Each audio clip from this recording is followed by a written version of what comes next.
अस्सलाम वालेकुम dear students and friends. हमने बायो एनर्जेटिक का चैप्टर स्टार्ट किया हुआ है। उसमें आज हम पढ़ेंगे importance of oxidation reduction reaction, यानी ऑक्सीडेशन और रिडक्शन के जो रिएक्शंस है इसका क्या इम्पोर्टेंस है बेटा। तो याद रखिए बेटा, ऑक्सीडेशन और रिडक्शन के अगर रिएक्शन ना होते तो हमारे साथ इसी अर्थ पे लाइफ एग्जिस्ट नहीं होती। तो आज हम पढ़ेंगे क्या, oxidation reduction, importance of oxidation and reduction reactions।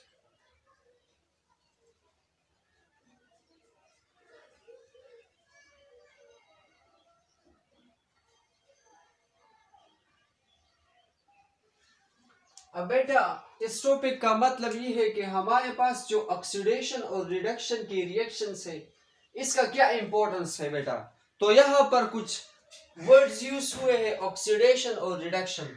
तो मैं 3 तरीकों से ऑक्सीडेशन को डिफाइन करूंगा, फिर मैं 3 तरीकों से रिडक्शन को डिफाइन करूंगा, फिर मैं इसी टॉपिक की तरफ आऊंगा।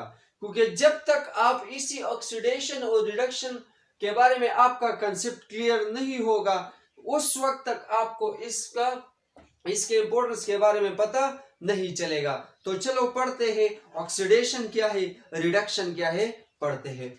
तो ऑक्सीडेशन को हम सबसे पहले पढ़ते हैं कि what is oxidation. Oxidation,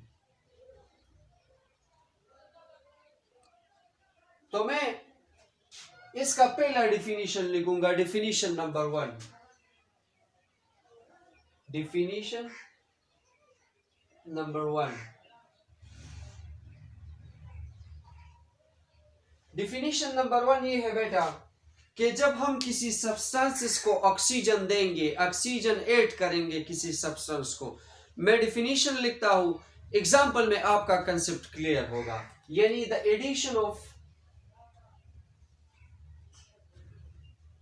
addition of oxygen to a substance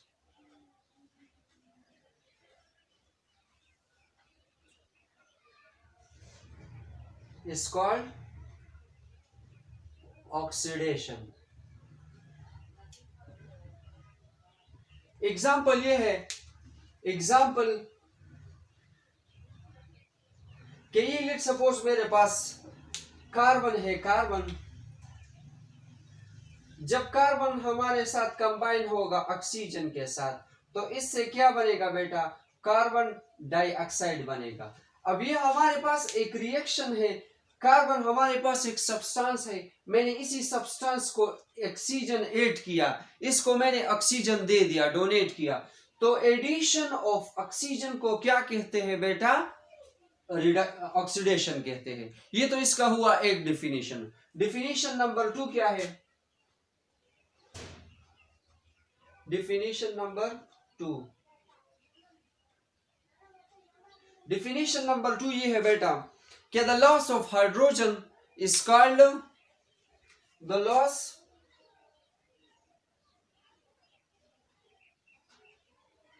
loss of hydrogen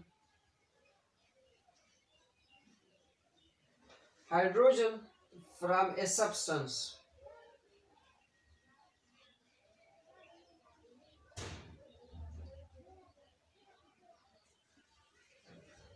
is called oxidation। Example ये है बेटा, एग्जाम्पल को देखते हैं कि ये लेट सपोज हमारे पास क्या है, HCl है, HCl है। HCl किस चीज का फॉर्मूला है, हाइड्रोक्लोरिक एसिड। अब ये हमारे पास क्या है, HCl है, हाइड्रोक्लोरिक एसिड। तो जब ये हमारे पास इसकी ब्रेकडाउन होगी, जब इसकी ब्रेकडाउन होगी तो इससे ये H जुदा होगा और Cl जुदा होगा। Cl हमारे पास मोर इलेक्ट्रोनेगेटिव है तो इस पे नेगेटिव चार्ज आएगा, ये लेस इलेक्ट्रोनेगेटिव है तो इस पे पॉजिटिव चार्ज आएगा। तो अब देखिए बेटा, इसी रिएक्शन में मैंने क्या किया, इसी HCl से हाइड्रोजन को रिमूव किया। तो removal of hydrogen from a substance, ये एक सब्सटेंस है, इससे मैंने इसी हाइड्रोजन को रिमूव किया। तो द लॉस ऑफ हाइड्रोजन या the removal of hydrogen from a substance is called the oxidation. ये डिफिनीशन नंबर 2 हुआ। डिफिनीशन नंबर 3 क्या है? डिफिनीशन नंबर 3 के definition number 3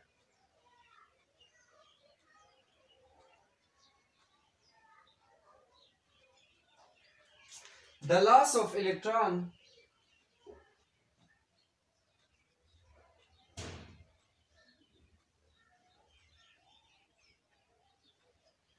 from a substance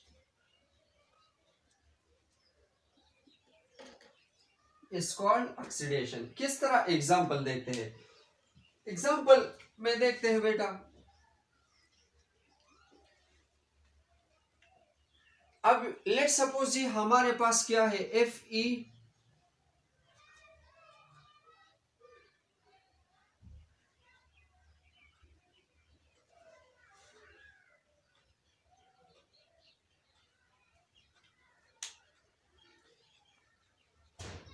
Fe+2 है।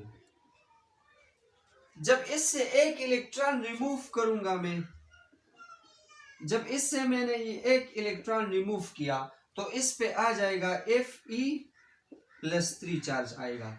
जनरल बात है बेटा, जब हमारे पास लेट सपोज ये एक एटम है, इसमें मौजूद इलेक्ट्रॉन्स है, इसी शेल्स में इलेक्ट्रॉन्स मौजूद है।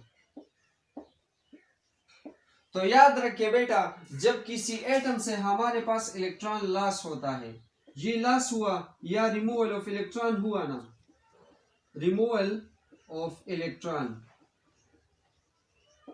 इसी एटम से क्या हुआ बेटा, इलेक्ट्रॉन रिमूव हुआ है। ये इलेक्ट्रॉन अब यहां नहीं रहेगा बल्कि अब ये रिमूव हुआ।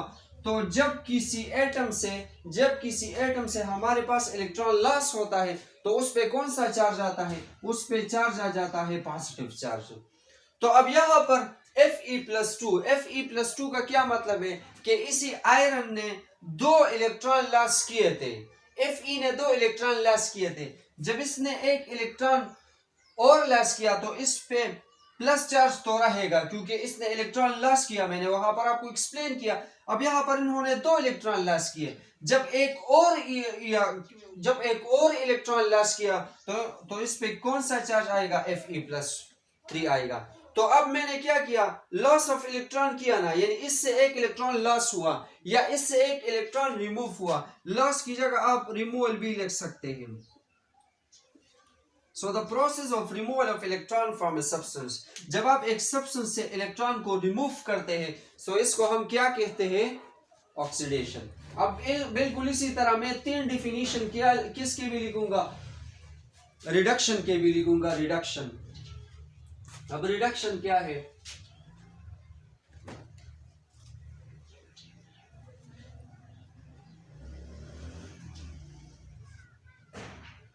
रिडक्शन हमारे पास क्या है, यहां पर ये बिल्कुल इसका अपोजिट है। यहां पर क्या हुआ डेफिनेशन नंबर 1 में कि एडिशन ऑफ ऑक्सीजन हुआ।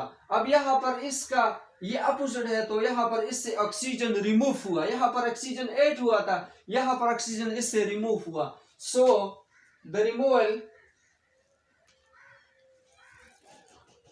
Removal of oxygen from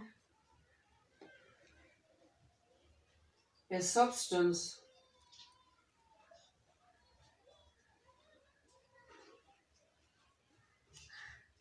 is called reduction।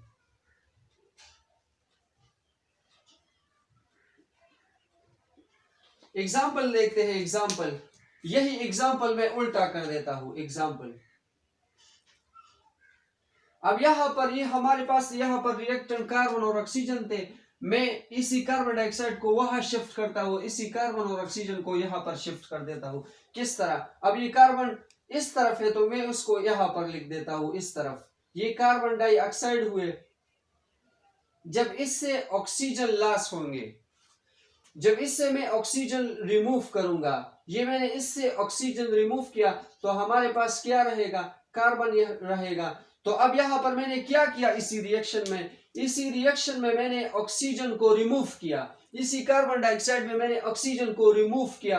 तो जब एक ऐसा रिएक्शन जिसमें हमारे पास रिमूवल ऑफ ऑक्सीजन होता है तो इसको हम क्या कहेंगे, रिडक्शन। ये डिफिनीशन नंबर 1 हुआ। डिफिनीशन नंबर 2 क्या है, definition number 2,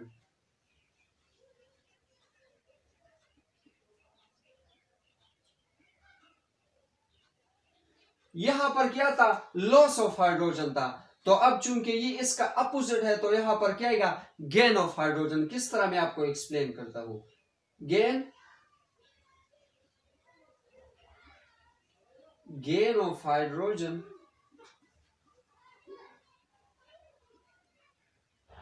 to a substance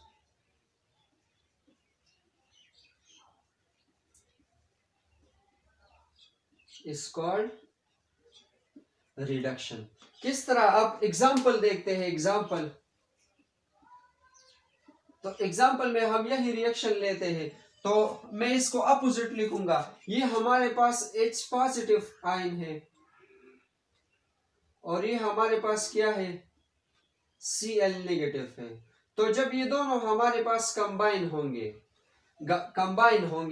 तो जब ये H इसी Cl के साथ कंबाइन होगा तो इससे क्या बनेगा, HCl बनेगा, HCl बनेगा। तो यहाँ पर क्या हुआ कि इसी क्लोरीन ने इसी हाइड्रोजन को गेन किया, तो गेन ऑफ हाइड्रोजन को हम क्या कहते हैं, रिडक्शन कहते हैं। या एडिशन ऑफ हाइड्रोजन को हम क्या कहते हैं बेटा, रिडक्शन कहते हैं। डिफिनीशन नंबर 3 क्या है, definition number 3,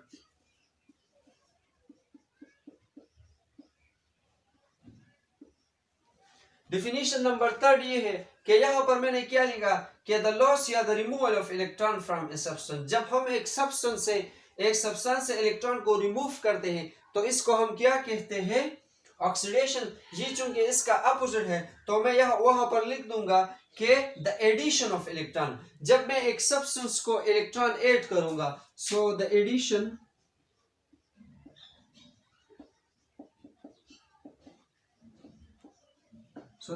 of electron to a substance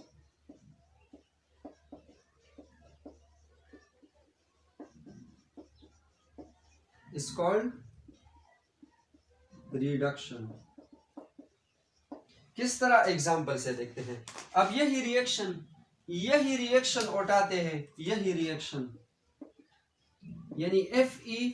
अब ये मैं यहां पर लिख दूंगा Fe+3 है। इसका मतलब है कि इससे 3 इलेक्ट्रॉन लॉस हुए हैं। तो जब इसके साथ एक इलेक्ट्रॉन कंबाइन होगा, एडिशन ऑफ इलेक्ट्रॉन होगा, तो अब इस पे चार्ज आएगा क्या, कौन सा, Fe+2 आएगा, क्योंकि इन्होंने क्या किया,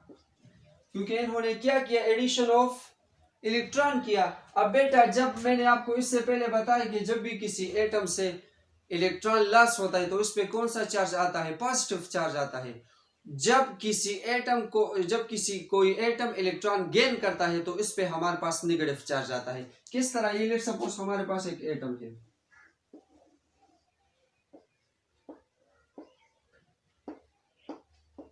अब ये क्या करता है, ये इलेक्ट्रॉन को गेन करता है, गेन ऑफ इलेक्ट्रॉन करता है। तो अब इस पे कौन सा चार्ज आएगा, नेगेटिव चार्ज आएगा। So when an atom gain electron, negative charges appear on the atom. तो एटम पे कौन सा चार्ज आता है, नेगेटिव। अब यहाँ पर Fe+3 था, जब इन्होंने एक इलेक्ट्रॉन गेन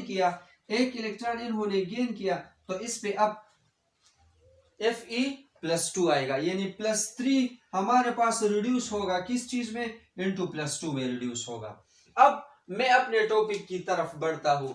अब मेरे ख्याल में आपने रिडक्शन को भी समझ लिया होगा और ऑक्सीडेशन को भी समझ लिया होगा। तो अब मैं आपको इसके इम्पोर्टेंस के बारे में बताता हूँ। इम्पोर्टेंस तो ये है बेटा कि अगर हमारे पास ऑक्सीडेशन और रिडक्शन के रिएक्शंस नहीं होते तो लाइफ एग्जिस्ट नहीं करता।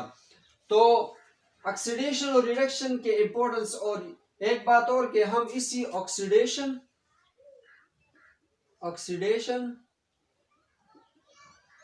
और इसी रिडक्शन के रिएक्शन को हम क्या कहते हैं?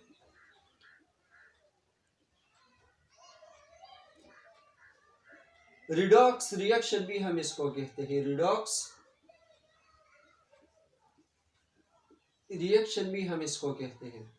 अब इंपॉर्टेंस इसके ये है कि हमारे पास अगर हम फोटोसिंथेसिस का रिएक्शन देख ले या इसके अलावा हम रिस्पायरेशन की रिएक्शन देख ले, तो इसमें इसका रिएक्शन किस तरह होता है। हम सबसे पहले फोटोसिंथेसिस के रिस्पायरेशन के रिएक्शन को देखते हैं। रिस्पायरेशन में हमारे पास क्या होता है कि ये हमारे पास इसमें C6H12 और 6 मतलब ग्लूकोज ऑक्सीजन के साथ कंबाइन होता है, मतलब एरोबिक रिस्पायरेशन है। और इससे हमारे पास बन जाता है कार्बन डाइऑक्साइड प्लस वाटर बन जाता है, H2O बन जाता है, और ये हमें कुछ एनर्जी दे देता है। अब यहां पर ये कौन सा रिएक्शन हुआ? यहाँ इस रिएक्शन में मैंने क्या किया? एडिशन ऑफ ऑक्सीजन किया। मैंने इसी ग्लूकोज को क्या दिया? ऑक्सीजन दिया। तो एडिशन ऑफ ऑक्सीजन को हम क्या कहते हैं? ऑक्सीडेशन। तो यहाँ पर कौन सा रिएक्शन हुआ? ऑक्सीडेशन का रिएक्शन हुआ। अब अगर हम रेस्पायरेशन के फोटोसिंथेसिस के रिएक्शन को देख ले, फोटोसिंथेसिस,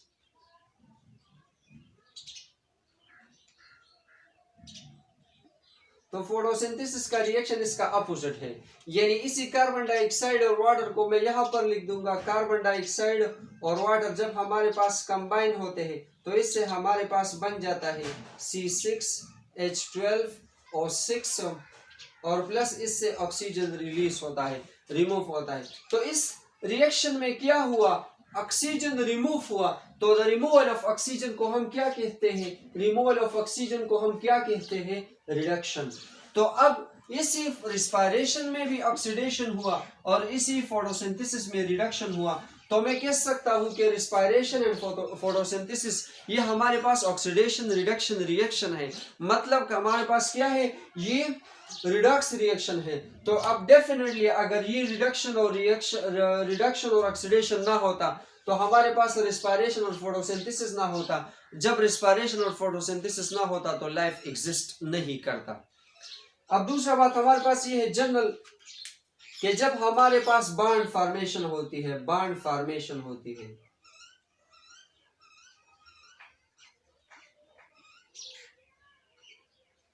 बॉन्ड फॉर्मेशन होती है, यानी लेट सपोज हमारे पास A प्लस B कंबाइन होता है और इससे बन जाता है AB बॉन्ड। लेट सपोज मैं आपको जनरल बातें बता रहा हूं। तो यहाँ पर बॉन्ड फॉर्मेशन हुई ना, जब हमारे पास बॉन्ड फॉर्मेशन होती है तो इसमें हमारे पास एनर्जी स्टोर्ड होता है, एनर्जी स्टोर्ड, यानी energy stored when the bonds are form. जब हमारे पास बॉन्ड्स बन जाते हैं तो इसमें हमारे पास एनर्जी स्टोर्ड होता है। एक इसका अपोजिट है, जब हमारे पास बॉन्ड ब्रेक हो जाता है, बॉन्ड ब्रेकेज होता है। अब ये हमारे पास बॉन्ड है, A और B का बॉन्ड है, ये हमारे पास जब ब्रेक होगा इनटू A प्लस B, यहां पर बॉन्ड ब्रेक हुआ तो इससे एनर्जी रिलीज होगा, एनर्जी इससे क्या होगा? एनर्जी इससे रिलीज होगा। तो जब किसी रिएक्शन से हमारे पास एनर्जी रिलीज होता है तो हम उस रिएक्शन को एक्सोथर्मिक रिएक्शन कहते हैं, एक्सोथर्मिक रिएक्शन। और जब किसी रिएक्शन में एनर्जी स्टोर होती है तो इसको हम कहते हैं एंडोथर्मिक, एंडोथर्मिक रिएक्शन, और ये एक्सोथर्मिक रिएक्शन। यानी अगर आप इस नाम पे थोड़ा फोकस दे तो एक्सो का मतलब है आउटसाइड, यानी इसमें एनर्जी आउटसाइड निकलेगी, रिलीज होगी, और इंडो का मतलब है इनसाइड, यानी इसमें एनर्जी स्टोर होगी. So that's all about the today lecture. Okay, thanks.